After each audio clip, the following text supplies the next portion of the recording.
Okay, in this video we're checking out the Hummingbird flight controller from NewBeeDrone. This is a brushed flight controller similar to their BeeBrain Lite, but this is based off of the Silverware firmware, and it's their own variant of the Silverware firmware where it has a built-in OSD that shows your flight time and pilot name and voltage. There's actually a set of videos that NewBeeDrone has already made on terms of the setup of this board and how you can use it. I'm going to list those all down in the description. I'm not going to actually go through all of that because they have some really good videos already. What I'm going to talk about is my flight experience with this and whether or not this is going to be for you or not. I think that's what most of you guys are going to be wondering about. If you guys are more familiar with Betaflight and Betaflight tuning, this is very different. This comes with a tune already built in.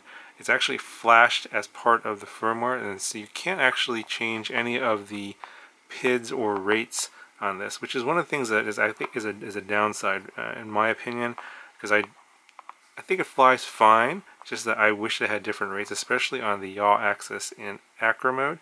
So it does do Acro Mode and Angle Mode, and I would say that if you're looking at this in terms of like whoop racing, fly this in Angle Mode. I think you're going to get a really good experience. I think that's what they also recommend.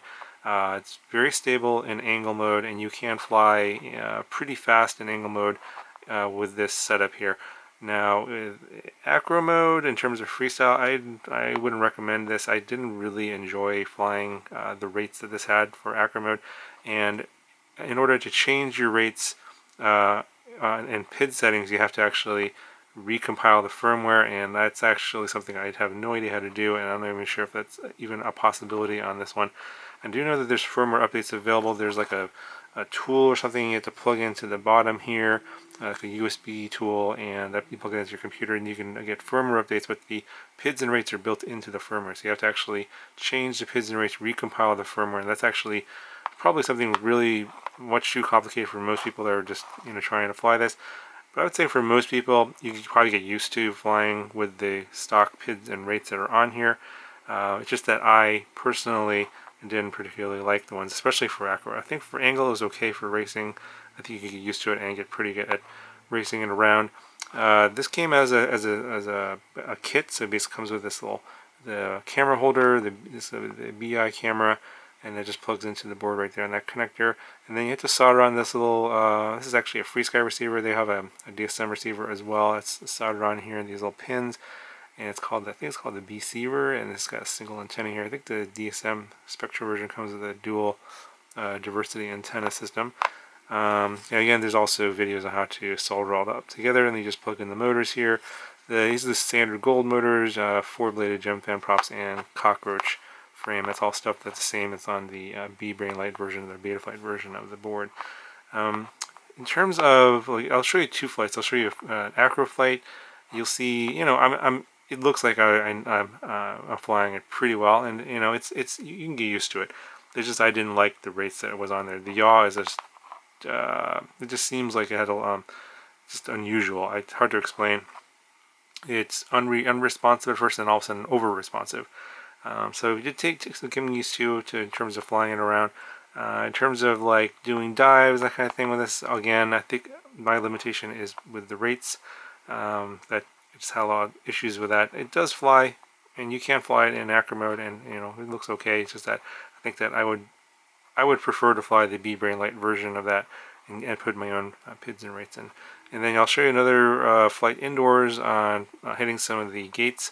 That was in Angle Mode, and it's actually pretty good.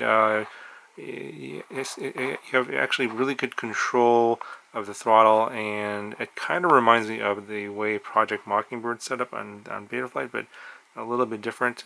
Again, it's kind of hard to explain. Unless you fly both of them back to back, it's a very subtle difference.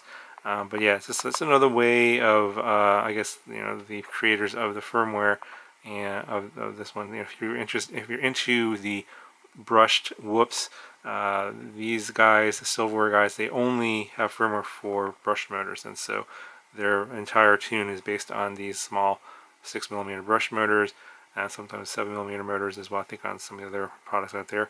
But yeah, so if you're looking for guys that are tuning specifically for the small whoops, then yeah, you're going to get a lot of community support from those guys because they're very active in producing firmware and updates for the Silverware boards. And I think that NewBeeDrone is providing firmware updates as well, so they should be up to date as new versions come out. So overall, if you've been thinking about maybe trying a different kind of silverware that has OSD functionality, this board definitely is going to help you out there. I don't think there's any other silverware boards that have OSD built in. So yeah, if you're looking for those kind of features and the ability to also change things like your switches and stuff, aux channels, again, those videos are down in the description over on the NewBeeDrone site. This board does give you that kind of flexibility. Anyway, I'm going to show you the flight footage of the Acro Mode and Angle Mode of this, and yeah, let me know what you guys think in the comments below, and I'll talk to you guys in the next one.